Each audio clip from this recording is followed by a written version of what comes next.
Fala pessoal, esse é o podcast Conscientização. Eu sou o Ricardo, engenheiro Ricardo Sampaio, especialista em acessibilidade. Eu estou aqui com a Fernanda. Eu sou Fernanda Batista, sou neuropsicopedagoga e temos convidados especialíssimos. Hoje, na verdade, a gente está recheado aqui, né? Então a gente fez um piloto aí, eu e ela só. Hoje o negócio aqui tá cheio, né? Tá. Quem que a gente tem aqui? Muito especiais. Hoje nós estamos recebendo duas pessoas que são muito importantes na nossa vida. Duas pessoas que eu admiro muito. O Dudu Próspero, que é meu amigo, meu parça, o melhor abraço que eu recebia todas as manhãs quando a gente trabalhava junto. Tudo bem, Dudu? Tudo bem, e vocês? Bem, todo mundo bem. E Regina Próspero, eu vou ler a bio de vocês. Sim. Tudo bem, Regina? Tudo bem. Cara, assim, é um prazer imenso estar com vocês aqui hoje. A gente hoje está estreando o episódio 01, né? E assim, com um pé direito, entendeu? Então, o que a Fernanda queria muito, então tá acontecendo hoje. Tenho certeza que vocês vão trazer uma energia muito boa pra gente, né? Pra gente, nessa missão que a gente tem de levar a informação. Então, tenho certeza, assim, estou muito, muito feliz. A Fernanda, então... A Regina tem uma bio incrível que o Ricardo vai ler já, mas, além de tudo, é uma mulher que eu admiro muito. Você sabe disso, o quanto você é especial na minha vida, na vida da minha família, mesmo que minha mãe não te conheça, mas a gente sempre ora por você. Obrigada. E você é muito especial, a gente sempre reza. Hoje que é dia de Nossa Senhora de Fátima. Verdade. Seu nome já está lá embaixo do santinho da minha mãe. Amém. Obrigada. Vai, bora, senão a gente vai começar a chorar. A bio da Regina é grande, mas eu faço questão de ler tudo o que eu puder. Então assim, ela é mãe de 3 meninos, 2 com... Se eu errar o nome, me desculpa, tá? É mucopolissacaridose. Sacaridose. Porque também é a letra da nossa amiga aqui, aí... MPS, vamos pensar, vamos reduzir, MPS. Graduada em instrumentação cirúrgica e em direito. Essa história aqui a gente vai abordar daqui a pouco, tá? Pós em Compliance Healthcare, certo? Cofundadora e CEO do Instituto Vidas Raras, sócia fundadora e vice-presidente da Aliber, membro do grupo de trabalho do Ministério da Saúde para doenças raras e colaboradora na elaboração de políticas públicas para doenças raras no Brasil desde 2001. Organizadora do 13º Simpósio Internacional de MPS e Doenças Relacionadas. Coordenadora nacional do livro Doenças Raras de A a Z e revista Vidas Raras. Colaboradora da Linha Rara Brasil. Coordenadora da campanha Pezinho no Futuro. Outro assunto também que a gente vai abordar, que é interessante, é importantíssimo. Membro efetiva do Comitê de Ética em Pesquisa Clínica do Hospital Infantil Sabará. É isso? Isso. Ex-secretária municipal de saúde de Itápolis, em 2021. Diretora de Compliance Casa de Saúde Nossa Senhora dos Raros. Certo? É isso. Foi tudo? E aí, foi tudo? Legal. E aí a gente tem o Dudu, né? Dudu Próspero, conhecido, né, como Dudu aí, que a gente conheceu na Subsecretaria de Acessibilidade e Inclusão, né, Dudu? Sim. Ele é ex-ativista na causa das doenças raras, bacharel em Direito e Administração, né, Dudu? Sim. Ex-servidor de Itápolis, teve uma passagem por Itápolis, servidor atualmente na Prefeitura de Guarulhos. E aí também, Dudu, você teve uma participação em documentário, não é? Sim, Como é que chama? Filme Milagre Vivo. É isso aí, que a gente vai falar também. E o Dudu também é bilingue, né? Que a gente acabou de descobrir, né? Mais ou menos. Mais ou Let's menos. talk in English. Na verdade, ele é Pra humilde. não passar fome. Na verdade, ele é humilde. Gente, para começar, né, Regina? Eu queria saber assim, logo de cara, quem era a Regina Próspero antes da maternidade atípica? Você tinha alguma relação com inclusão, com essas questões? Teve uma transformação? Como é que foi? Bom, na verdade, eu sou daquela época ainda, né, que não tinha internet. Sim. Eu tinha trabalhado inicialmente, enquanto solteira, com fisioterapia. Sim.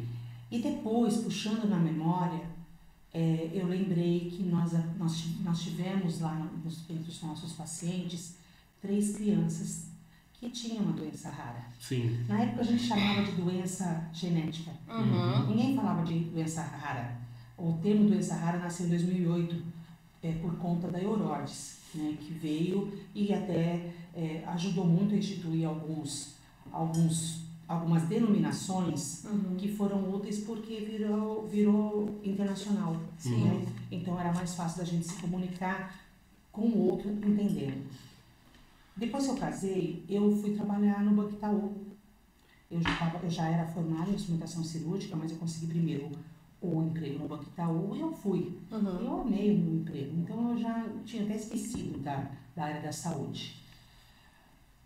Aí o Niltinho nasceu, Sim. depois de um tempo, né? E eu tive que parar de trabalhar, porque o Niltinho, assim, eu olhava para ele e eu sabia que ele tinha alguma coisa. Desde que ele nasceu, eu fui... Desde que ele nasceu.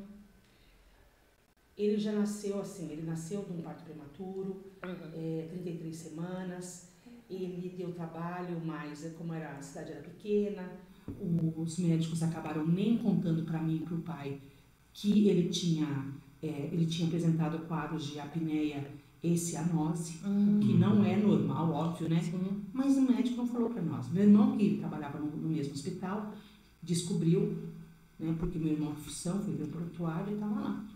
E aí que nós começamos a correr para entender o que ele tinha.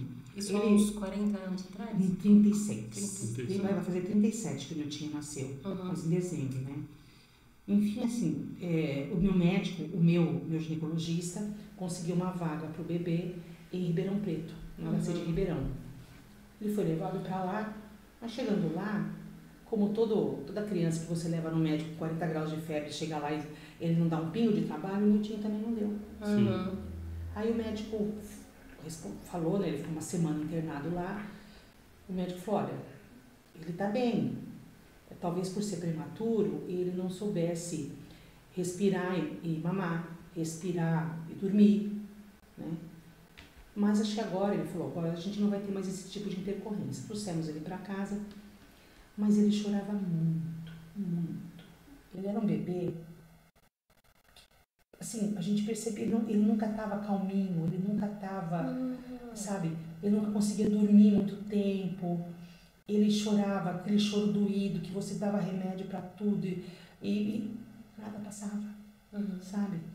Aí ele começou a apresentar febres, eu comecei a levar no hospital, ninguém entendia o que aquele menino tinha. Começamos a levá-lo para Ribeirão Preto, para passar com alguns especialistas. Ah, mãe, é porque ele era prematuro. Tudo era porque ele era prematuro. Gente, ele já estava com 3 meses. Ele nasceu prematuro, mas ele mas já não era mais, né? Bom, por fim, do tanto que eu insisti na ida em um pediatra, ele me deu ouvidos, né? E eu falei que ele tinha um caroço na coluna. Que quando eu colocava ele sentadinho, ele ficava curvado. A criança não tem erro de postura. É como que aquele menino... Isso com normal. quantos anos já? Ele tá com 5 meses. 5 meses. 5 meses. Novinho, bem novinho. Bem novinho. E aí o médico pediu um raio-x e no raio-x veio escrito assim, em vermelho, com máquina de escrever, favor de investigar mucopolissacaridose. Olha só. Gente, isso, eu vou ser sincera, o anjo desceu nele e disse. Porque... Porque naquela época, né? Um raio-x. Imagem ruim. Um raio-x de ruim. péssima qualidade. Eu tenho guardado ainda. Uma doença Uma que doença. quase ninguém Conhecia na época, né, Dudu? E eu bem funciona, eu consegui achar o telefone do radiologista. E você não fazia noção Ideia? do que era essa... Não. E cabe o adendo que é uma época que não tinha Google. Não tinha nada. Não existia internet. Não tinha nada. Se eu fosse procurar numa biblioteca, não ia achar. Em faculdade, até hoje, eles não ensinam. Só Aí eu consegui falar com ele. Expliquei. Ele me contou que ele viu. E assim, já devia ser um senhorzinho, tá? Pela voz, ele já era uma pessoa mais assim, sênior. E aí ele falou pra mim, eu vi mucopolissacaridose uma vez na faculdade. Então foi o profissional certo também. Foi colocado no caminho ali já. Foi, pra... por isso que eu falei, o anjo de Deus desceu. E o Niltinho, teve a sorte de ter um diagnóstico precoce por minha insistência. Porque eu já estava a minha tese, eu falava assim, ela é louca. Porque todo mundo falava que eu era louca, que eu adorava a doença, que eu adorava o hospital, que eu queria morar no hospital, porque eu só arrumava doença pro menino, porque o menino nunca estava bem, porque eu passava aquilo pro menino. Olha só. É sempre a culpa da mãe. Então assim, eu sofri muito, mas eu não deixei ninguém interferir. Porque eu tinha certeza que tinha alguma coisa de errado. Né? Enfim, o médico falou pra mim, não engravide mais, porque você pode ter filhos com o mesmo problema, a chance é de 25% para cada gravidez. Tá bom, fui pra casa, uma semana depois, enjoada. Caramba! Surpresa! Tu já tava no forninho já, o Dudu? Eu já tava no forninho. Nossa. Aí o Niltinho tinha retorno, né, em agosto. E aí eu falei, olha, eu tô grávida. Pelo amor de Deus. O mesmo médico? Mesmo médico.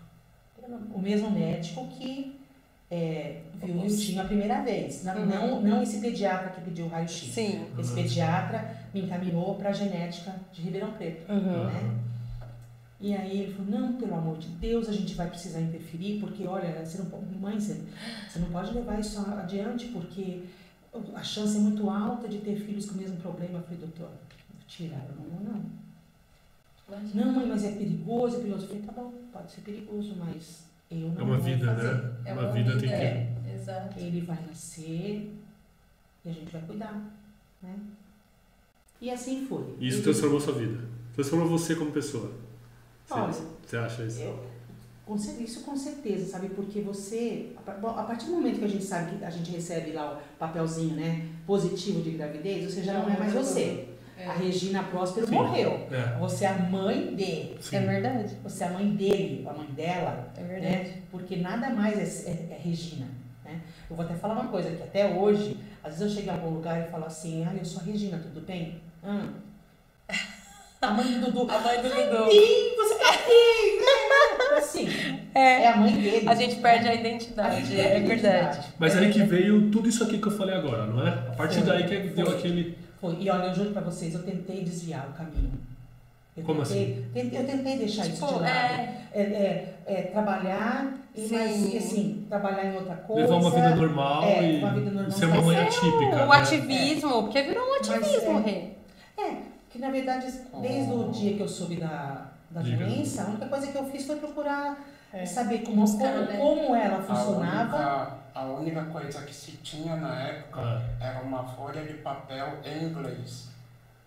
Uma xerox. Aí a médica... Tudo que existia de informação sobre a doença. Eu tinha uma médica. Eu tenho. Que até depois de não sei quantos anos sem vê-la, ela apareceu na nossa vida de novo. E ela viu meu interesse. Ela me ajudou muito com informação. Com a informação que ela podia dar. Porque naquela época, o que se sabia... E o que foi na hora passado para mim com o Niltinho no colo, na verdade o Niltinho estava na maca, né, a junta médica na minha frente, e eu vendo, escutando assim, não pode ter essa doença, ele é muito, não, olha, mas é a mãozinha dele, mas é... Aí eu falei assim, doutor, o que está acontecendo? Mãe, não adianta eu explicar para você que você não vai entender. Eu falei, doutor, eu sou mãe, mas eu não sou burra. Se você souber me explicar, eu vou entender. E aí ele me falou desse jeito que eu vou falar para vocês. Olha, mãe, se ele realmente tiver mucopolissacaridose, ele não vai andar, ele não vai falar, ele não vai ouvir, ele vai ficar cego. Ele vai ter retardo mental e ele vai morrer até os 5 anos. Então eu sugiro que você não engravide mais, porque cada vez que você engravidar, é 25% de chance de ter filhos com esse problema. Isso você está falando do mais velho? Do mais velho. Não, mas ele tinha 6 meses. A cada visita ao médico era... eu não conheço outro fim que não seja com dor e sofrimento. Cuide bem deles. Sim. Dê muito amor e carinho. É a única coisa que você pode fazer por eles. Porque eles vão morrer logo e com muito sofrimento. Nossa. Era isso que a gente escutava. Mas eles não sabiam ainda nada muito profundo da doença, porque naquela época não tinha sido feito ainda o estudo natural da doença. Só foi feito o estudo natural da doença, e ainda assim teve algumas coisas a serem corrigidas, quando começou a vir pesquisa clínica. porque daí eles vão buscar, né? A primeira parte é o estudo natural da doença.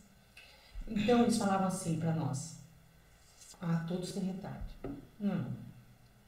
Algumas mucopolissacaridoses sim, outras não. Ou, todos vão morrer até a primeira infância. Não. Era tudo sempre generalizado. É tudo generalizado, sempre generalizado. A mucopolissacaridose é dividida por 7 tipos. Cada tipo é uma enzima diferente dentro dessa cadeia de DNA de problemas enzimáticos. Tu fala, mas então o seu é o 6, o seu é o pior. Não, é que teoricamente o meu foi o 6 a ser descoberto. Foi o que? Desculpa. Entendi. Foi a sexta mucopolissacaridose. Não é igual ao autismo, que o nível é de acordo com o suporte que o indivíduo necessita. Não é isso. É a descoberta. O seu é o 6, então a gente pode falar isso? O tipo 6. Isso, tipo 6. Por exemplo, o tipo 3, ele tem 4 subtipos. O A, B, C e D. Sim. Cada um deles é uma enzima diferente. Então é muito singular também. Então o tratamento da A não é o mesmo que para B, não é o mesmo que para C, não é, entendeu? Então assim, a mucopolissacaridose, ela é uma cadeia de doenças que formam um grupo em que o indivíduo nasce normal e ele vai adotando as características semelhantes entre eles por conta da falta de uma determinada enzima. Então, se você olhar uma mucopolissacaridose tipo 6... É igual síndrome de Down. É tudo parecido. É? Se você olhar um MPS4, são todos parecidos.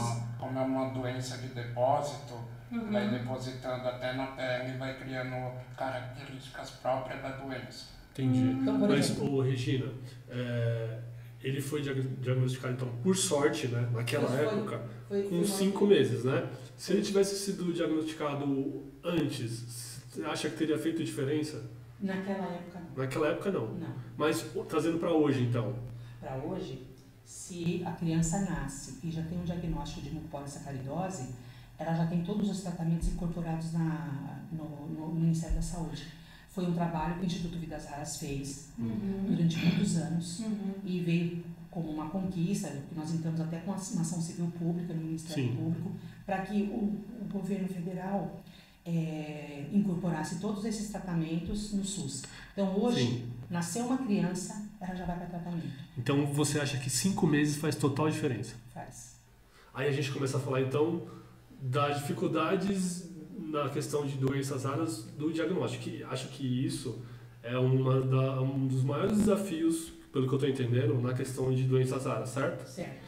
Aí a gente vai falar que eu vi que na sua bio você tem um projeto, né, que entra nessa questão de diagnóstico precoce. Sim. Né? Como que é o nome? Pezinho no futuro. Pezinho no futuro. E eu acho que isso faz, isso faz total diferença na vida das pessoas. Pezinho no futuro até foi falado durante um tempo aí, mas agora tá esquecido de novo. Tá. Mas faz total diferença. Faz total diferença. Inclusive, essa nossa campanha, ela teve um alcance tão bom que ela chegou na ONU. Olha, só para Nós isso. fomos na ONU apresentar a campanha do Pezinho no Futuro. E aí, a gente estava fazendo muito barulho, já estávamos fazendo muito barulho, quando chegou a Larissa Carvalho. A Larissa Carvalho é uma repórter da Rede Globo que teve um filho que, se tivesse sido diagnosticado no exame do pezinho, ele não teria perdido ele não teria tido tanto comprometimento como ele tem hoje. Uhum. Ele nasceu com a acidemia glutárica. Ele não pode comer proteína. Olha só. Meu Deus. Ele não pode tomar leite materno. Meu Deus. Então, o que é que aconteceu? O pior de não ter o pezinho, o exame do pezinho ampliado, a maternidade não falou para ela que existia o exame do pezinho ampliado na rede particular. Só para a gente entender, exame do pezinho ampliado é aquele que dá o diagnóstico, caso tenha, né, para mais de 54 doenças. Mais de 54 doenças. Isso. Num mundo de quantas possíveis? 7 a 8 mil. 7 a 8 mil. Ou seja, já é muito pouco. É muito pouco. É muito pouco. Mas a doença do filho dela estava nesse 54. Teria feito a diferença. Teria feito a diferença. Só que ela teve o TEL numa maternidade de ponta, em Minas Gerais, e ninguém falou para ela que tinha. Ela fez só o básico. E ela só descobriu que o TEL tinha a acidemia bilitárica quando ele estava com 7 meses. Sim. Mas ele já tinha perdido as funções motoras.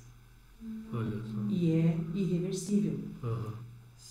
E aí, quando ela teve o diagnóstico, a Rede Globo nos procurou para a gente tentar dar um suporte para ela. Nós conseguimos dar o suporte para ela naquele momento. A Rede Globo pegou a frente depois, com as informações que nós passamos, e o Theo teve o tratamento que ele precisava alimentar, tá? Mas hoje ele precisa de TO, de físio, de fono. Sim. Ele faz ecoterapia. Né? Ele tem todo o tratamento adequado para a condição dele. É tudo multissistêmico, né? Que a gente chama porque tem toda uma equipe multidisciplinar trabalhando junto para que o resultado seja o mais positivo possível. E aí, quando a gente alavancou o pezinho no futuro, ela veio, se ofereceu para nos ajudar. Dali em diante. Aí bombou. Explodiu. Bombou. Aí chegou no governo federal e a primeira dama. A gente está falando de 2021. 2021, agora. pouco tempo. Sim. Foi quando começou a falar mesmo do pezinho no futuro. Eu a gente lembro começou em 2018, mas estourou mesmo. Aí a gente está próximo da pandemia. Sim. Foi na pandemia. Foi na pandemia? Você acha que a pandemia atrapalhou? Não, porque como a gente faz muita coisa online, né? Eu lembro que o último exemplo. E o custo para o governo também seria gradativo. Então não afetaria o cuidado com a Covid. Sim. Mas eu digo assim, em questão de importância, porque aí quando vem uma pandemia, todo mundo só olha para a pandemia. Então, às vezes, algumas coisas ficam de lado. Até que não aconteceu, porque, no final das contas, a lei foi sancionada no dia 21 de maio de 2021. Sim. E eu lembro muito desse movimento. Como eu sou mãe, né, você acaba se envolvendo sempre nessas questões, mas eu lembro muito disso, assim, de ver na TV essa história do exame do pezinho ampliado. Eu lembro que teve uma movimentação, foi falado? Foi. Eu lembro eu dei várias entrevistas, inclusive, para a TV, falando sobre a importância do exame do pezinho. E uma das coisas que eu não deixo falar perto de mim é: ai, mas vai ficar muito caro. Não vai. Uma criança sequelada vai ficar caro. E é isso que a gente... Caro e irreversível, né? Caro e irreversível. Precisa dizer. Para quem tem doença rara, o tempo é essencial. É fator determinante. Com certeza. Por exemplo, Dudu, qual é o maior prazer de uma mãe? Amamentar. Né? É onde você se sente mais plena. Então, cada vez que ela amamentava o Telzinho... Nossa. Sim. Dudu, você falou da questão do tempo, né? Das pessoas que têm doenças raras. Aí eu vou puxar a questão do seu irmão. Qual é a idade? Qual que é a diferença? Quando você nasceu... 3 meses. Então, quando você nasceu, ele ainda... Eram 2 bebês. Ele não andava, ele não falava. Quase gêmeos. Ele não andava, ele não falava. Ele mamava, usava fralda. Eu tinha 2 bebês. 2 bebês? De 1 ano e pouco. Sim. 2 bebês. E o Dudu também, desde de recém-nascido, já foi... Não? Aí que eu queria chegar. Quando eu nasci, passou até despercebido pelos médicos. Diferente do seu irmão, né? O senhor demorou mais. Porque, comparado ao meu irmão, eu ainda produzia enzima. Então, os meus comprometimentos, eles vieram mais tarde do que aconteceu com meu irmão. O seu diagnóstico veio com quantos anos? O meu começou com 2 anos e meio. 2 anos e meio. Então, até os 2 anos e meio, ele teve ali todos os marcos esperados, andou, engatinhou... Você não tem lembrança disso, né? 2 anos e meio não dá pra ter lembrança, né? Enxergava... Sim. Até 2 anos e meio teve uma vida como uma criança. Ou seja... Ele começou a declinar com 5. Com 5 anos e meio. Esses 2 anos e meio é uma coisa que ele já nasceu com essa questão, né? Então, se ele tivesse também sido diagnosticado lá... Se tivesse remédio... Se tivesse remédio, provavelmente eu não teria perdido a visão e não teria os comprometimentos que eu tenho. Porque, na verdade, os comprometimentos que eu tenho, a maioria é pela falta de remédio. Dudu, e você sempre comenta, eu sei que nós somos muito próximos do Dudu, e você sempre fala das dores e tudo mais. Então, mesmo com o tratamento que você tem hoje, ainda assim você sente... Mas porque ele demorou muito para começar o remédio? Eu, na verdade, para MPS, eu já comecei idoso. Então, a gente... É a mucopolissacaridose. Ah, tá, que você chama... É meio que um apelido, né? Para o pessoal entender também. A gente volta a bater na mesma tecla do diagnóstico precoce. Isso. Eu fui pesquisa clínica com 13 anos. Sério? Sim. Então, só descobriu que era MPS? Não. Ele teve o diagnóstico com 5. Com 5 anos. Mas a pesquisa clínica, ela só começou a ser falada em 2001. E aí, em 2003, eu participei de uma seleção, fiz alguns exames que me consideraram apto para participar da pesquisa clínica. Na verdade, a gente nem fala apto, a gente fala elegível. Explica um pouco mais sobre a pesquisa clínica, por favor. Bom, a pesquisa clínica é aquela que vai determinar se o remédio faz efeito ou não. Se ele é nocivo ou não. Se vale a pena o indivíduo fazer uso daquele tratamento ou não. A pesquisa é duplo cego. O que é isso? Metade toma o remédio, metade toma o placebo. O placebo é um só que ninguém sabe. Sim. Só a empresa. E aí, no nosso caso, foram 6 meses de teste. Só que o remédio ele foi tão bom que com 1 a 2 meses eu já comecei a apresentar melhora. Olha só. Então já se sabia, mesmo não tendo confirmação, que eu estava com o remédio mesmo. Essa pesquisa, ela foi de 26 semanas, 24 semanas. Na 25ª semana, todos estariam com remédio. Eram 8 pacientes que foram eleitos para a pesquisa clínica, 4 ficaram com placebo, 4 com remédio. Só que com 2 meses a gente já sabia quem estava com remédio e quem não estava. Porque a gente percebia nas crianças como elas estavam melhor. Eu já tinha menos problema respiratório, eu tinha já mais facilidade para me locomover. Sim. Regina e Dudu, né, claro. O seu diagnóstico, como que foi a história do seu diagnóstico? Ele veio não no momento que deveria, mas como que foi essa questão de a descoberta ali com o médico? O que o médico falou? Porque teve a história do primeiro, que ele não falou uma coisa muito positiva, mas aí com ele, como é que foi? A gente morava no interior. Só que, Itápolis, né? Itápolis. Só que nós chegamos a uma situação em que a gente precisava voltar para São Paulo em busca de saúde. Né?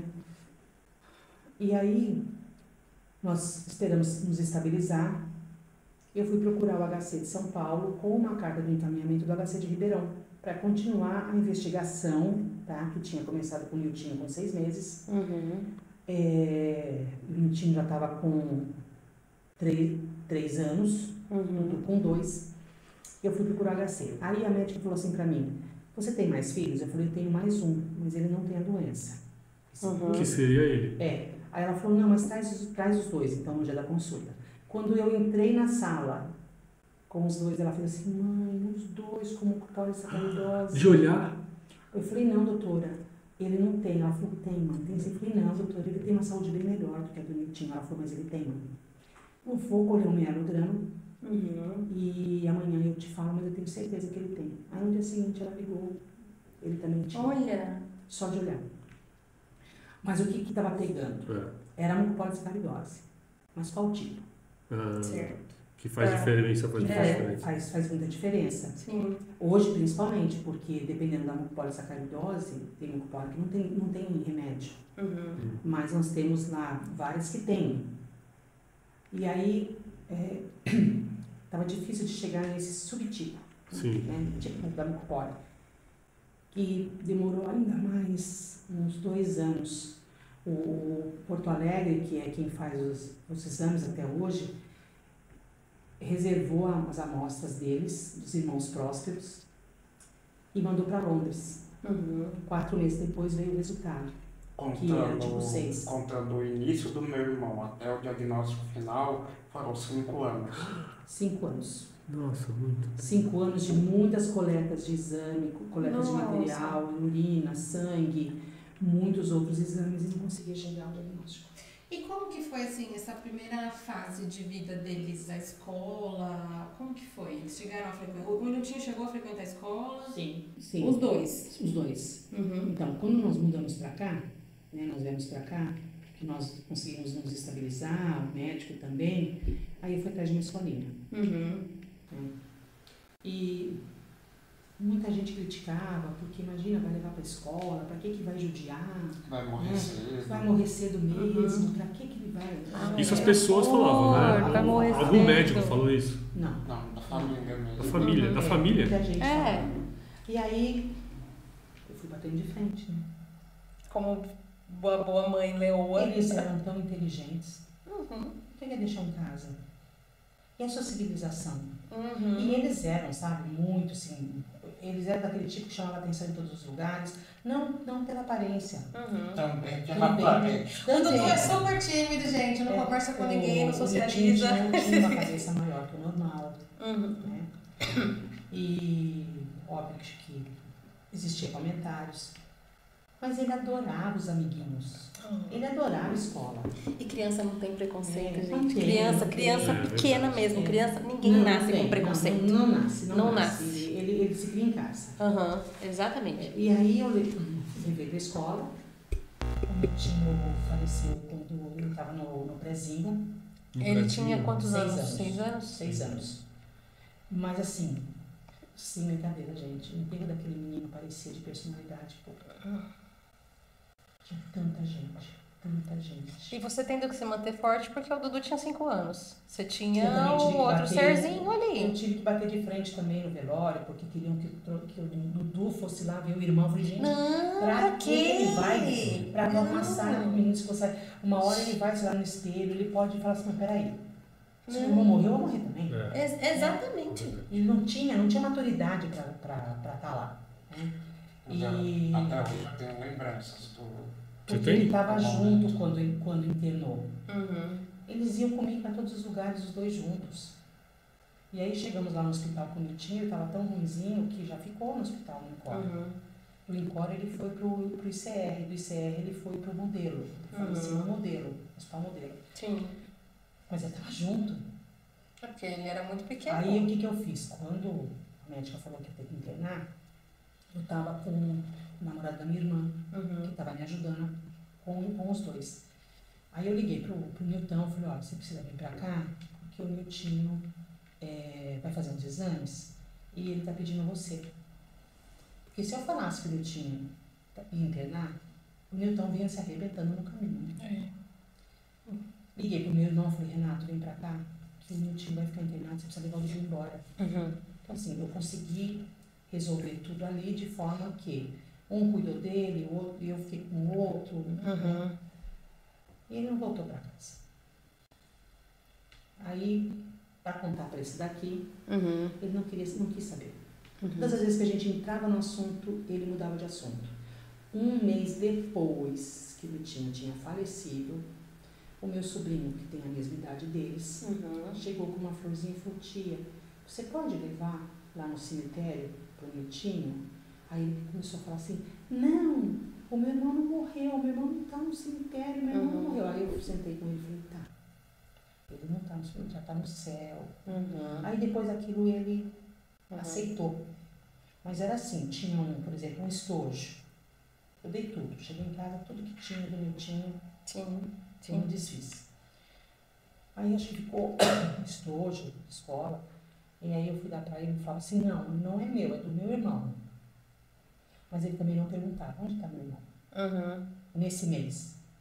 Depois ele começou a perguntar, né? Mas até então ele negava.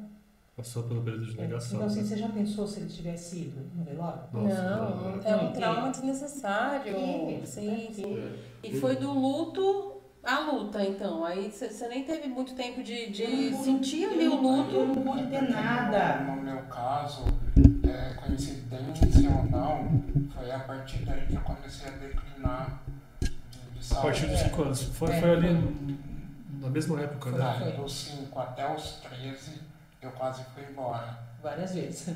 Várias vezes. Ah, é?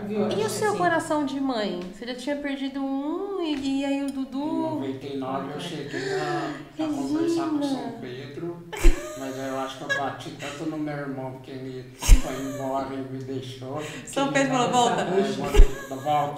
Volta. Mas você chegou a ter alguma coisa grave, então, em 99? Ele precisava fazer uma cirurgia para hérnias, correção das hérnias, hérnia umbilical, duas inguinal, umbilical, e fimose e adenoide. Então ele ia fazer, tinha que fazer Amígdala também. Amígdala, fez todo o pacote. Ouvido, nariz, garganta. Pacote completo. Adenoide, barba, cabelo e bigode. E tentaram acho que umas 2 vezes, não conseguiram, acharam melhor ver como estava a passagem na traqueia, porque eles têm obstrução de traqueia da doença, pela doença. E aí ele foi para o centro cirúrgico para o médico ver como que estava a tráquea. Aí o médico saiu e falou assim, mãe, o garoto está bem, viu? Vamos operar? Eu falei, doutora, as equipes não estão aqui. Não, tá bom, vou estubar. Estubou, quando ele estubou, deu edema de glote. Ai, meu Deus. E aí, o médico foi embora, o anestesista, desesperado, Meu Deus. ele abria a porta e falava assim, mãe, o que que eu faço?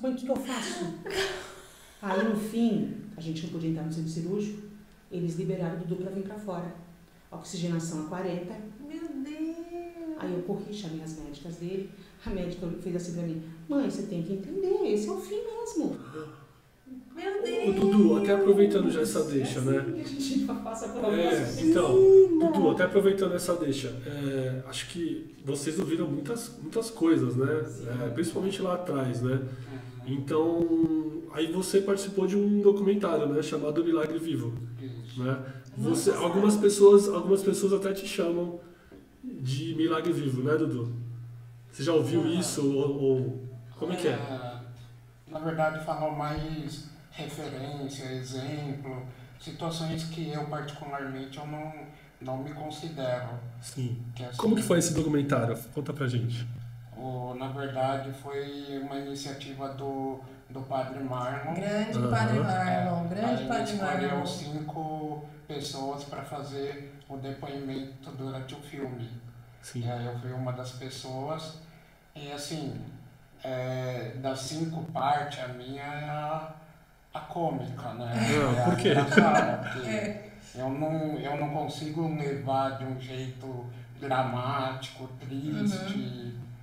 Então, e mesmo assim o pessoal fala, mesmo sendo engraçado, é emocionante. Sim. Mas assim, as pessoas me perguntam, como é pra você ter MPS? Normal, é a única vida que eu conheço, eu não conheço outra vida. Você não tem um comparativo, né? Não tem como eu falar, não, é melhor do que tal vida. É a minha vida. Milagre Vivo tá no YouTube, né, gente? Tá no YouTube. Você falou que você não se considera um Milagre Vivo. Eu não me considero normal, porque ser normal é muito chato. Exatamente. É muito normal, mas eu não me considero especial. Eu apenas sou um sobrevivente. Legal. Quem não conhece a história do Padre Marlon também, vale a pena acompanhar. Fica aqui o nosso abraço, porque ele tem uma doença rara também, certo? Ele tem? Tem, o Padre O que Marlon. Ele é fantástico, cara. O Padre Marlon é fantástico. Muito mais raro até do que a minha. Sério? O que ele ele tem? anda 60 no Brasil, acho. Não, 60 no mundo. Ele anda com um atráqueo, ele anda com um atráqueo. Eu entendo o Instagram de vocês, é um que tem uma... Isso, o Padre ele é o padre? Marlon. Ele é fantástico. Eu brinco que ele mesmo esfarelando, ele tá mamutando. Não, eu não tenho pique pra andar com ele, gente. Não tenho. Uma história de vida sensacional Eu também. não tenho mais pique. Às vezes eu falo pra ele, padre, você pode me matar. Vamos, Dudu, vamos. Ai, padre, eu não tenho mesmo pique não, eu vou delegar. Ô, Regina, você é cofundadora e CEO do Instituto Vidas Raras, né? Conta pra gente como que é, o que é esse instituto, o que faz, qual que é o propósito. Conta tudo pra gente aí. Então, o Instituto nasceu em 2001. Mais ou menos na época que nós ficamos sabendo que medicamentos estavam sendo fabricados nos Estados Unidos em forma de pesquisa. Só que o Hemisfério Sul nunca foi assim, o alvo das indústrias farmacêuticas na questão de protocolo clínico, né? Só que quando nós ficamos sabendo disso, a gente tinha duas opções. Ou a gente migrava para um dos sites onde haveria pesquisa clínica, ou a gente trazia essa para cá. E aí, né, como a gente é tudo atrevido na vida, né, a equipe de Porto Alegre queria muito trazer essas pesquisas, então eles entraram com todo o trâmite para a pesquisa vir para cá. A parte técnica. A parte técnica e a parte social e pai e mãe ficou por nossa conta. O Newton TI tinha facilidade. Tudo que aparecia sobre MPS, o meu pai me... Ele já então estava sempre no radar. Sim. E o outro pai, que é de MPS 1, de Campinas, o Márcio, ele ligava para as empresas todo dia. Oferecendo o filho dele para poder ser pesquisa clínica, porque a gente sabia que era o único jeito de salvar. A gente não tinha mais opção. Eu até brinco, o meu corpinho, ele existe para a ciência. E por fim nós conseguimos. Sim. Né? Tanto é que hoje o Brasil ele é passagem para pesquisa clínica no Hemisfério Sul, né? Principalmente na América Latina, onde abriga muitas das pesquisas para outros pacientes de outros países. Esse pai de Campinas, ele ficou sabendo que se ele criasse uma associação, ele teria mais força para trazer a pesquisa para o Brasil. E foi o que nós fizemos. Entendi. Só que daí, o que aconteceu? Tá, a gente estava focado nas pesquisas, mas e o pós-pesquisa? O que ia ser dessas pessoas? Quem é que ia acolher? Quem tem que acolher é o governo. Nós tivemos no Brasil o primeiro encontro de médicos e familiares e portadores de MPS em 2001, em Porto Alegre. Foi o primeiro da história. O primeiro da história. Legal. E aí foi a abertura de porta. Hoje o Brasil é muito, muito visto como um excelente país, né? E referência para pesquisas clínicas para doenças raras. Quem abriu as portas, mucopolissacaridose. Sim. Políticas públicas. Não tinha nada. Tá, vamos para lá. Começamos a ir para lá em 2003. O Dudu oferecendo o corpinho dele, né? Para as pessoas entenderem. Até porque, graças a Deus, mesmo com o MPS, o meu organismo ele sempre respondeu bem a todos os efeitos dela. Então, assim, tecnicamente não era mais para eu estar andando. Tecnicamente não era nem para estar vivo, né? Mas o meu organismo se adaptou. Entendi. Então... E acho que cabe a gente falar também que a gente fala vidas raras, doenças raras, mas existem muitos raros por aí. Tem. Os raros na somatória acaba sendo uma coisa muito grande, não é isso? Em torno de 15 milhões de brasileiros sofrem com uma doença rara. Muita gente. Muita gente morre sem saber que tem uma doença rara. E por que isso acontece? Porque a doença rara, que ela não vai aparecer nessa idade. É isso, eu ela acabei vai de aparecer. Ela pode aparecer na vida dos 40, adulta também, depois né? dos 30, depende da doença. Sim. Entendeu? Então, hoje mesmo, uma família muito querida me procurou que o irmão está com ela há 47 anos. E ela é devastadora. Ela é devastadora. Gente, tem muita coisa para falar sobre esse assunto, mas a gente já está aqui chegando no finalzinho, porque a gente tem um tempo aí, né, que a gente tem que marcar. Não, mas a gente tem algumas coisas que a gente tem que perguntar ainda, mas já caminhando para o final. O que você quer falar? Eu quero muito entender um pouco da questão do direito. Como que o direito entrou na vida de vocês? A gente estava conversando um pouco, mas acho que é uma história bacana pra gente compartilhar. E aí eu tenho uma outra também, aí a gente já começa a finalizar. Quando a gente fala de política pública. Sim. Tá. Surgiu em 2007 um movimento do Ministério da Saúde com o CNJ e com parlamentares para tirar o direito do cidadão em entrar com ação judicial para conseguir tratamento de alto custo. Que a gente até hoje tem essa briga no tratamento de alto custo. Eles trazem, né, o morto-vivo. E aí o Dudu foi convidado a falar em nome do paciente. A comprar a mesa. A compor uma mesa de debate no Senado para falar do direito do paciente. Eu tinha 17 anos. Nossa, hein, Dudu? E aí, Eu tava na fase que eu era ainda mais bocudo. era muito bocudo. E ali, o Dudu defendeu, nossa, com louvor, o direito da pessoa. Eu desci o pé nos parlamentares. Ele foi um dos últimos que falou, já tinha falado parlamentar, Ministério da Saúde, todo mundo metendo a boca no gasto do governo, por causa do dinheiro do governo, né? Porque se eu comprar medicamento para um paciente com doença rara, eu vou deixar de atender milhões de crianças que morrem na Amazônia. Aí chegou na hora dele falar, ele falou assim, olha, eu estou escutando aqui, meu dinheiro não é de vocês. O dinheiro não é de nenhum de vocês. Com quantos anos? 17. O problema de vocês é que vocês têm que gerenciar o dinheiro e nem isso vocês sabem fazer. Vocês falam tanto de democracia.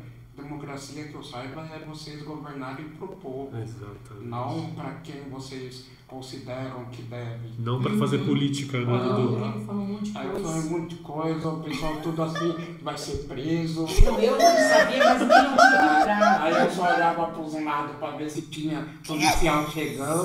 Viu? Ele pegou pra até enxergar. Aí eu falei, já que eu comecei, eu vou até o final. Agora Vamos ver o já que vai era. dar, Dudu. Olha, Eu eu vou sei preso com louvor. Aí os parlamentares começaram a vir tudo me cumprimentando. Não, Dudu, você entendeu errado. Não foi isso que eu quis dizer. Não, eu não entendi errado, não. Eu sei que o senhor é contra o meu tratamento. Olha, eu sei que era um tal de ligar lá em casa toda semana pra saber se o remédio dele Não. tava A partir de hoje, o seu tratamento é uma questão de honra. Bom, eu espero que você cumpra com a tua palavra. Nossa. E ele não falou mais, ele falou assim, meu tratamento, eu até não estou preocupado. Eu estou preocupado com todos aqueles que vocês acham que vocês podem dar o direito de viver ou morrer. Nossa. E nesse momento, entramos no carro para ir para o aeroporto, ele falou assim, mãe, eu já sei o que eu quero ser. Eu já sei que faculdade eu vou fazer direito. Porque ninguém mais vai me tratar como me trataram hoje. Caraca. Com tanta humilhação. Eu vou fazer direito. E aí ele focou Em fazer direito. em fazer direito. E você foi atrás? fez, Du? Não, na verdade eu não fui atrás. Isso 5 meses antes Foi julho. do vestibular. Qual faculdade que você fez? Foi na FIG. Na FIG, aqui em Guarulhos. E aí vocês fizeram juntos? Então, aí a FIG, nós levamos um portfólio dele. O Newton é muito caprichoso, fez um portfólio, colocou a nota dele do Enem, tudo, né? Levou um dossiê que a gente já tinha pronto dele. E aí nós fomos procurar a diretoria da faculdade, porque assim, onde ele estava, no Brotero, eu não me preocupava com nada. Eu chegava lá, ele entrava, saía, porque todo mundo ajudava. O Brotero sempre foi uma escola muito conhecida, né, pela inclusão. E aí ele ia mudar totalmente de local, e como que ia ficar? Como toda mãe. Aí nós fomos falar com a diretora, a doutora Sandra. Aí ela olhou, ela falou, mas esse menino tem condições de cursar a faculdade? Aí ela olhou e falou assim, nossa, esse Enem é dele? É dele, doutora. Foi acima da Ela média, falou, mas nossa, não porque acima da média horrorosa, é porque a média era ruim mesmo. Não era não, ele teve uma nota muito alta, tanto na redação como no objetivo. Sim. E aí ela falou, ó, presta vestibular, depois volta aqui. Mas quem que vai vir com ele? Aí eu falei assim, eu, né? Eu sou mentorista. Aí ela falou assim, porque a faculdade, se ele entrar, se ele prestar A gente não sabe nem como lidar. a gente não sabe nem como lidar. Foram sinceros, pelo menos, né? Alguém vai ter que vir junto. Meu Deus. Aí fui levar ele para fazer vestibular. Na hora eu me matriculei lá, fiz lá, paguei a taxa e prestei vestibular, passei, né? Aí a faculdade deu bolsa para os dois. Mas aí a OAB nunca veio, né, Dudu? Não. Por quê? Porque, infelizmente, a OAB é política. O que eles tanto pregam, que é defender as diferenças e a justiça, Na prática? na prática não acontece.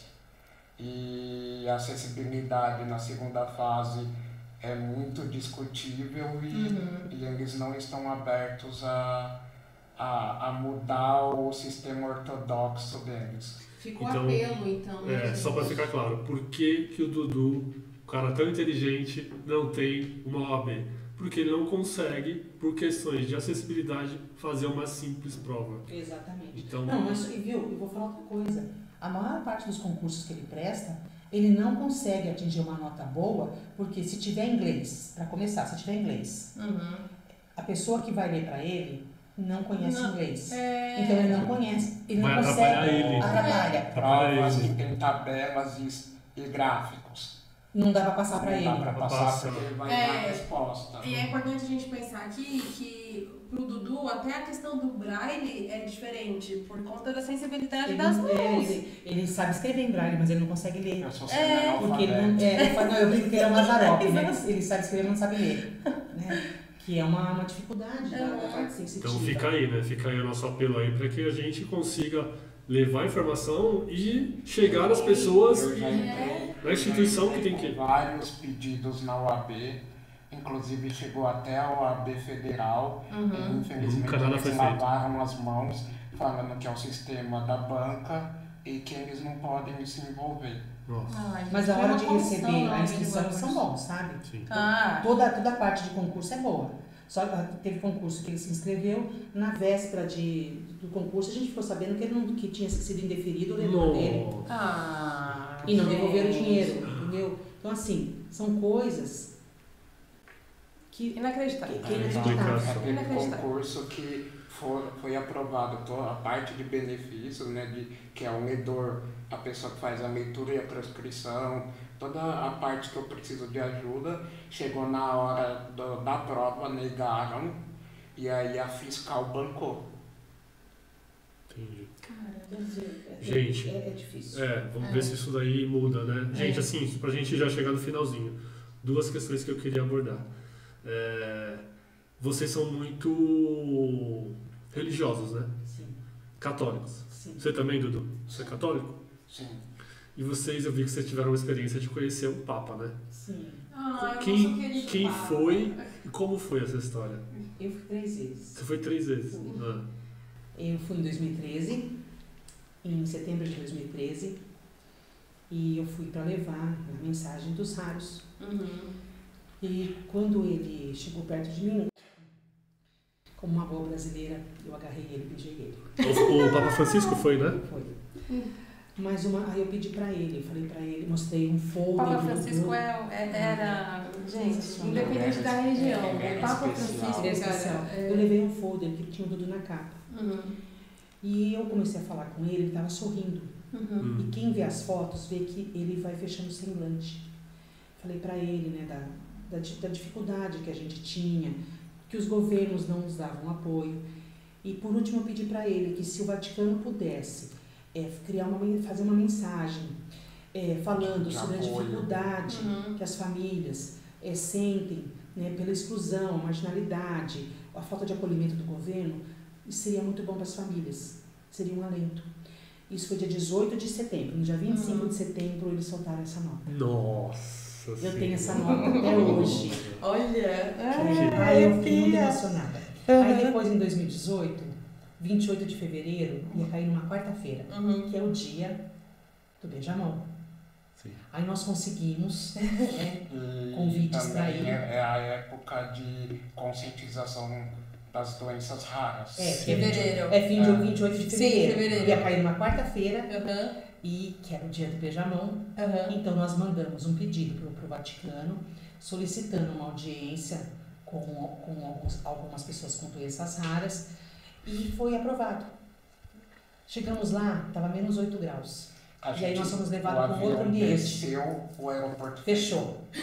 Algumas pessoas, a sorte que a gente chegou até um pouco antes, algumas pessoas ficaram presas em aeroportos para tentar chegaram, né? Consegui todos ir nessa audiência.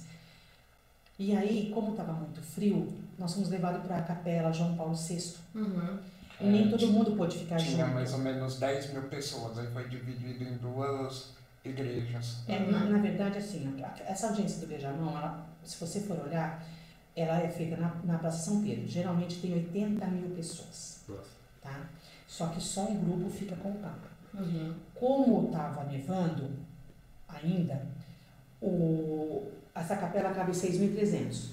Eles encheram a capela e nós estávamos nessa primeira leva. Aquele dia o Papa fez 2 audiências, uma na capela e uma na Basílica. Né? E aí, quando a gente estava entrando, pegaram eu e Dudu. Tava passando a pessoa que estava organizando. Vem. Você vem aqui. Aí ficamos lá com ele, né? E quando ele estava vindo, eu falei pro Dudu, o Papa tá chegando. O Dudu levantou. Quando o Dudu levantou, o Papa fez assim, não, sente. Eu falei, mas ele quer abraçar o Senhor. Quando eu falei isso, ele foi e abraçou o Dudu. Nossa! E tava no telão. Aí eu já Cara, mas todo mundo, foi uma choradeira naquela igreja. Gente, Que coisa mais linda, Que coisa mais experiência, linda. não? Nossa. Foi maravilhoso. Aí agarrei ele de novo. Um abraço, assim, especial. Puro, né? Puro. E te emociona de novo. Você sentiu uma energia? Né, Edu? Você sentiu uma energia diferente nele, assim? Gente, Ele emana, né? Eu imagino, não sei. Eu brinco que é estar próximo ao céu. Olha. E por último, agora vai fazer um ano, agora dia 22, que nós tivemos a última audiência com ele, que foi, nós fomos junto com o Padre Marlon, que foi quando foi gravado o filme. Tá. Né? E eu, como uma boa brasileira. Sempre. Gaba de novo. Aí já começaram com o meme, né? Não, até os guardas suíços lá, quando olham, ai, a Regina, Já conheço. Segura. Eu até brinquei, né? Falei, bom, gente, Sensacional. tem outro Papa agora. Só quero saber se eu vou poder beijar. Agora a gente tem que conhecer o Papa Leão. O Papa Olha, vamos ver. Vamos ver. Gente, para finalizar, isso é uma coisa que não é uma pergunta, é uma questão que eu faço questão de colocar esse ponto. Eu sou novo nessa questão de inclusão, de deficiências, e aí eu descobri que tem um dado muito importante, alarmante, envolvendo pais na questão de deficiência. Como eu trabalhei na subsecretaria de acessibilidade, eu e a Fernanda aqui, então isso é uma coisa que nós vivenciamos. Ela não está sabendo o que eu estou falando, que não foi nada combinado, tá? Então, existe esse dado que quando vem o diagnóstico, seja ele qual for, de autismo, de doença rara, de qualquer que seja, doença crônica, o pai, ele muitas vezes, na maioria das vezes, ele vai embora. E aí, quanto? Exato. 78% das mulheres é muito grande. abandonadas Então, pelos eu companheiros. quero colocar isso aqui. Como é o nome do seu esposo? Newton. Newton, que você chamou o tempo todo aqui de Newton, né? É. Eu quero colocar aqui que o seu marido, até queria que você falasse sobre isso. A gente vê ele sempre lá. Então, assim, eu vejo como ele um cara que foi diferente nessa história toda. Ele sempre esteve lá, apoiando. A gente vê ele sempre lá buscando ele. Então, qual é a importância? Conta isso pra gente um pouquinho. Eu falo que eu sou agraciada. Eu sou muito agraciada. Porque eu tive 2 filhos com uma doença rara. Os 2 únicos filhos. Porque o Léo nasceu depois que o Niltinho morreu. Né? Eles não se conheceram. E o Léo não tem MPS, a o Léo Regina não tem tem um filho com as MPS. Pode pessoas. ser que ele seja portador ou não do gene. Assim como eu sou. Você Eu carrego um braço. Que o Dudu falou. Mas que como é Aqui. autossômica recessiva, eu sou dos 2. Sim, Né? Então pode ser que o Léo tenha herdado um gene. sim, Que nunca vai fazer nada para ele. sim. A menos que ele case com uma pessoa que também tenha um gene igual. Léo é piloto de avião. O Léo vive nas nuvens. Então, e o Newton trabalhava, gente, das 6 da manhã até as 9 da noite para poder suprir as necessidades dos meninos. Eu parei de trabalhar. Era uma farmácia, é verdade. Tinha mês que 1/3 do salário dele era para pagar a farmácia. Nossa. E assim, eu me desdobrava para cuidar e ele se desdobrava para trabalhar. E ele sempre um pai corujão. Ele é muito parceiro, a gente nota isso, né? Se dependesse dele, nenhum dos 3 teria saído debaixo da asa. Quando o Niltinho morreu, ele quase sufocou o Dudu. Porque ele tinha tanto medo de perder ele. Insegurança. Que ele não queria que o Dudu mais saísse de casa, ele não queria que o Dudu... Nada. Foi outra briga que eu tive também. Sim. Porque ele precisava respirar, ele precisava viver. Né?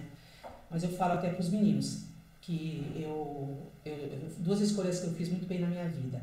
Marido e pai dos meus filhos. Porque se esses meninos têm um pai, eu até brinco que se eu nascer, que se existir reencarnação, eu quero nascer como filha dele. Eu brinco que o meu pai é o pai pelicano, porque o pelicano ele tira da própria carne para alimentar os filhotes. Ele é o pai pelicano. Fica um abraço pro Nilton, que seja aí um nossa homenagem, nosso parabéns aqui pro Nilton. O filme Procurando Nemo foi baseado na gente. Você sabe da história do Nemo, né? Sim. Então, o Nemo tem uma nadadeira. Então, ele representa uma deficiência. O Marlin. É Marlin, né? Do pai? É Marlin. O Marlin é o Newton. É exatamente o Newton. Se você ver o começo do filme, é o Newton. Não, né? Procurando Nemo é maravilhoso. O Ricardo não é dessa galera de assistir desenho, porque ele não tem criança. Procurando Nemo é porque sensacional. Porque a mensagem do filme é maravilhosa. Tem uma mensagem por trás. Ele tem uma nadadeira menor que a outra. Ele é deficiente físico. Isso. Ele é um PCD. E a Dory também é uma TDAH. A Dory é TDAH. Vou ver. Tem memória curta. Vou ver. E o Marlin é o Newton. Olha só. Que legal. Aquele continue a nadar, pra mim, virou o meu lema de vida. Assim, você percebe o quanto que o Marlin aprende no decorrer do filme é a evolução do pai. Exatamente. É maravilhoso. E ele não tem a mãe. Aqui dá pra mais um podcast. Não vai dar spoiler não. Ricardo, você tocou num assunto, você falou só de pai, mas a gente tem também muitos casos que nem pai e nem mãe são presentes na vida do filho. É mesmo? A gente tem família? Tem algum dado sobre mães? Não. Mas a gente já... É que o pai é mais marcante, né? Um número maior. Muitas crianças que vão parar em orfanato? Já encontramos uma criança com MPS em orfanato. Fomos chamados para um orfanato. Conseguimos ajudar a criança. Graças a Deus ela foi adotada, ela está muito bem. Mas nós temos crianças que foram abandonadas pelo pai e a mãe. E quem cuida é o vizinho. Nossa. Que acabou criando como se fosse dele. Sim. Nós temos 2 famílias que estão conosco, que quem tomou a guarda e os cuidados foi o vizinho. Olha só. É isso. Ô, Rê, pra gente finalizar, posso fazer um pedido? Rapidinho. Pra gente finalizar. Eu acho que o papel de conscientização, além de ter um papo tão gostoso e uma aula que a gente tem aqui, eles são nossos primeiros convidados, mas a gente vai ter várias aulas, né, no decorrer da nossa jornada aí. Mas o nosso papel também é levar informação e buscar um papel de serviço mesmo. O papel principal é levar informação. Né? E serviço, de falar um pouco. Então, Rê, se você puder falar sobre a tua condição, o teu diagnóstico e a tua luta aí, se você se sentir confortável para isso, sim, acho que é bom para as pessoas, serve de alerta também. Sim.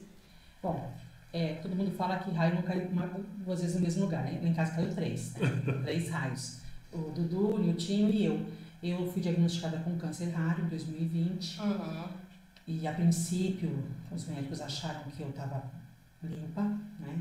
Mas em 2022 ele voltou com força. E a princípio os nódulos preencheram os meus pulmões. Agora eu estou com vários nódulos já nem sei quantos órgãos pegou, e eu conto com tratamento que o Bradesco vive negando em pagar, né? Então, o ano passado, eu só tive praticamente 4 meses de tratamento. O restante foi todos os meses com negativas do Bradesco em pagar o meu tratamento. Com isso, eu praticamente fiquei sem tratamento, né? Porque o único tratamento que eu recebi foi ineficaz. Então, a doença progrediu. Né? Apesar, né, de eu estar muito bem, graças a Deus, mas eu tenho uns monstros crescendo aqui dentro que precisam ser contidos. É uma doença que não tem cura, então o tratamento é mais para contenção. E todo mundo fala, né, do SUS, porque o SUS, Deus me livre o SUS, mas eu acho que o SUS ainda concede mais benefícios do que um plano de saúde. Isso é verdade. Então eu até tentei passar para o SUS, só que eu não conseguiria voltar para o plano caso eu precisasse. E alguns tratamentos, infelizmente, pesando tudo, eu acabei optando por ficar. Enquanto o Bradesco me quiser, porque também ele pode me excluir a qualquer momento, né? Mas O que eu tenho para falar é que a gente tem que ter bastante consciência naquilo que a gente vai fazer e não desistir. Se eu tivesse seguido a linha de raciocínio de muitos outros, Dudu não estaria aqui. Não estaria. Se eu também seguisse outras linhas, eu também não estaria aqui. Né? Mas a gente precisa seguir a vida. Né? Eu estou momentaneamente afastada do Instituto, porque eu não estava dando conta. Não estava. As meninas estão dando conta por mim, e eu só entro mesmo quando realmente é necessário. E está indo tudo bem, graças a Deus está indo tudo bem. O Instituto ele continua trabalhando em políticas públicas, em orientação para os pacientes, para as famílias, todo o apoio que as famílias precisam, tanto de orientações jurídicas como de serviço social, medicina. A gente continua priorizando o nosso trabalho. Só que eu dei uma saidinha. Por pouco tempo, daqui a pouco você vai... Qual que é o Instagram do Instituto? @Vidas Raras. Então, para quem está assistindo, de repente está passando por uma situação dessa, pode procurar vocês nas redes sociais? Pode procurar no Instagram, o @Vidas Raras. Tem o site, que é o www.vidasraras.org.br. O Linha Rara. O Linha Rara é o 0800 006 7868. O que é o Linha Rara? Você está com uma dúvida? Está com alguma situação que você precisa rapidez na resposta? Você manda para o Linha Rara. O Linha Rara vai te acolher. Quem responde são especialistas. O Linha Rara é daqui, ó. Isso. Isso daqui Quem responde são especialistas. A gente vai deixar tudo isso na descrição, né, isso, Ricardo? a gente coloca lá. Todas as informações na descrição do nosso vídeo, tanto no YouTube quanto no Instagram. O Linha Rara ele é mantido pelo Instituto Vidas Raras em parceria com a Secretaria de Saúde do Estado de São Paulo e o HC de São Paulo. Só que como a gente tem trabalho a nível nacional, às vezes as respostas têm que vir de outros estados. Então a gente procura outra pessoa no estado que requer a resposta e a gente responde também. Legal. Show de bola. Gente, a gente vai chegando no finalzinho agora. Eu queria dizer que assim, foi um prazer enorme pra gente ter vocês aqui. Eu acho que a gente nesse mundo, a gente precisa de mais pessoas como você, mais pessoas como você também, Dudu, e mostrar que você é um cara... Obrigado. Mostrar que você é um cara super inteligente, entendeu? E você, cara, espero que realmente dê tudo certo, que você consiga continuar fazendo todo esse trabalho, que é importantíssimo, né? Quer falar alguma coisa? Gente, agora só fica o agradecimento mesmo por vocês estarem aqui. Já deu tudo certo, que esse trabalho seja continuado, que as informações que são levadas possam chegar para mais pessoas por aí. E que a gente segue juntos, sempre com vocês, e aí, no nosso pensamento. Então, assim, o nosso papel aqui é levar informação e dar uma aula, não pela gente, mas as pessoas vão vir aqui dar essa aula. Então, a gente teve essa aula, né, conscientizar. E, cara, muito obrigado pela presença de vocês. Fica o espaço aberto para vocês falarem agora o que vocês quiserem. Querem falar alguma coisa, fica à vontade. Deixar as redes sociais. O que quiser, alguma mensagem, Dudu. Opa! A minha rede social é @DuduPróspero. E a minha é @Regina Próspero. Legal. Se as pessoas esquecerem, próspero ano novo para você também. Muito bom, muito Não bom. desistam. Às vezes, receber um diagnóstico como um câncer ou como uma doença rara que o prognóstico não é bom, as famílias passam por um luto muito pesado. É normal. Você precisa viver aquele luto. Porque aquilo que você idealizou morreu.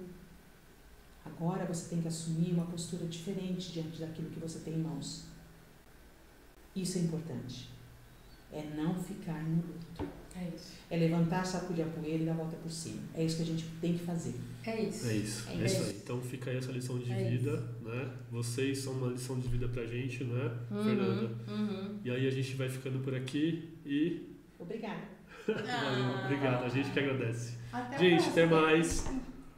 Até. Abraço.